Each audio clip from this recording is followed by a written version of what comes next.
Айыл өкмөт башчыларынын Ысык Көл облусундагы тажрыйба алмашуу сапары Швейцария өкмөтү тарабынан каржыланган жергиликтүү деңгээлде кызмат көрсөтүүлөрдү жакшыртуу долбоорунун алкагында ишке ашты. Тажрыйба алмашуу алгач Ысык Көл районунун Карой айыл аймагынын айыл келечеги балдар бакчасынын саркынды сууларды тазалоо долбоору менен таанышуу аркылуу башталды. Саркынды сууларды тазалоочу жай атайын стандартка ылайык технологиялык жабдуулар менен курулган. Келечекте кошумча тазаланган сууну суу сактагычка же шаардык канализацияга агызууга болот. Ошол эле учурда сууну кайра иштетип, ар кандай ишканалардын муктаждыктарына колдонсо болот. Ошол долбооруга 2020-жылы Карайыл өкмөтү бизде катышып, учурунда 500 000 байгеге ээ болуп, проекттин негизинде. Бул проект болсо айыл келечеги бала бакчасына саркынды сууларды тазалоочу жайын куруу проекти жазылган. Азыркы учурда толук кандуу курулуш иштери бүттү. Бул проекттин жалпы суммасы 1 700 000 болчу. Анын ичинен 1 200 000 да жергиликтүү бюджетинен 500 000 проекттин негизинде каржыланып, буюрса толук кандуу азыр иштикке киргизилди.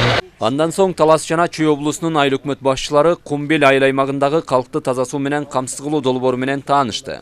Жергиликтүү деңгээлде кызмат көрсөтүүнү жакшыртууда айрыкча кайсы жагдайларга көңүл буруу тууралуу иш-чаранын катышуучулары пикир алышып, мындай жолугушуулар натыйжалуу болоорун белгилешти.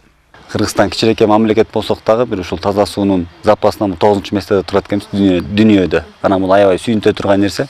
Ал эми өзүбүздүн таза суубузду, экологиябызды сактап калыш, кармап калыш бул биздин милдетибиз деп ойлойм да. Анан ушул именно биз ушул жергиликтүү деңгээлдеги ушу долбоорлорду, иш-аракеттерди жакшыртуу долбоору аябай иш-аракеттерди жакшы жазып атыптыр. Маселен, мынакей жана очистительный сооружения Карой айылындагы аябай жакты. Бул этеги барып туруп техникалык суу болуп кетип, бак-дарактарды да сугара берсек болот экен да, жерге сиңип баягы экологияны булгабайт экен. Ал эми мынакей бердеги болсо биздин ошол таза суу маселеси дагы аябай жакшы колго алынган экен. Мындай 700-800 абонент деп атат. Чакан абонент болсо дагы ушуларды баягы колго алып, жергиликтүү деңгээлде жакшы иш-аракеттер болуп атканы аябай сүйүндүрөт. Мындан сырткары айыл өкмөт башчылары Түп, Жети-Өгүз райондорундагы жергиликтүү деңгээлде мыкты кызмат көрсөтүү тажрыйбаларын камсыз кылган аймактарды кыдырып, жеринен таанышты. Анда айрыкча катуу тиричилик калдыктарын чогултуу, дене тарбия сергек жашоону жайылтуу, мектепке чейинки билим берүү кызматын өнүктүрүү жана бирдиктүү терезе кызматын көрсөтүү тажрыйбаларын көрүштү. Биздин өнөктөшүбүз Кыргыз Республикасындагы жергиликтүү өз алдынча башкаруулар союзунун жардамы менен башка дагы айыл өкмөттөргө жайылтуу максатында мына ошол биздин долбоордун иш-аракеттерин жайылтуу максатында иш алып баратабыз. Бүгүнкү күнгө Талас облусту, ошондой эле Чүй облусунун кээ бир айыл өкмөттөрү тандалып алынган.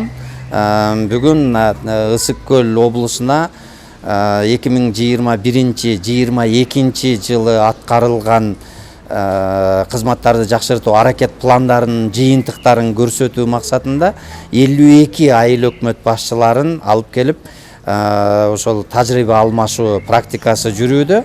Ысык Көлдөгү тажрыйба алмашуу иш сапары жемиштүү болгонун айыл өкмөт башчылары белгилеп, мындай демилге өз аймактарында кызмат көрсөтүүлөрдүн сапатын жакшыртууга мүмкүнчүлүк түзөөрүн билдиришти.